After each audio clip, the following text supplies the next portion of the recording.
Mumbai hoarding અકસ્માત, કાટમાળમાંથી વધુ 2 મૃતદેહ મળ્યા, અત્યાર સુધીમાં 16ના મોત।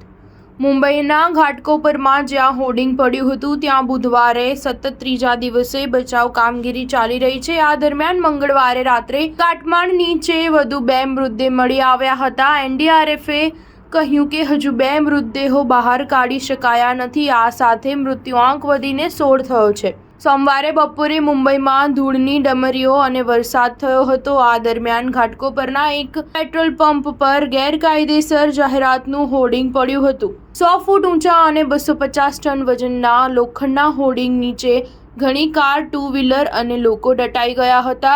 આ અકસ્માતમાં 70થી વધુ લોકો ઘાયલ થયા છે। એનડીઆરએફના એક અધિકારીએ જણાવ્યું કે પેટ્રોલ પંપમાં અંડરગ્રાઉન્ડ ફ્યુઅલ સ્ટોરેજ ટાંકીને કારણે આગ લાગવાની સંભાવના સૌથી વધુ છે। તેથી અમે ગેસ કટરનો ઉપયોગ કરી શકતા નથી કારણ કે તેની સ્પાર્ક આગનું કારણ બની શકે છે। ગેસ કટરનો ઉપયોગ કરવામાં અસમર્થતાને કારણે કાટમાળ દૂર કરવામાં પણ મોડું થાય છે। ક્રેન્સ અને અન્ય મશીનોનો ઉપયોગ કરીને પણ પાણીનો સતત છંટકાવ કરવામાં આવી રહ્યો છે। તેમ છતાં બુધવારે સવારે બચાવ કામગીરી દરમિયાન આગની નાની ઘટના બની હતી। જો કે ત્યાં તૈનાત ફાયર બ્રિગેડના જવાનોએ તેને તાત્કાલિક બુઝાવી દીધી હતી। સ્ટાર ન્યૂઝ 7 હંમેશા સચ્ચાઈની સાથે।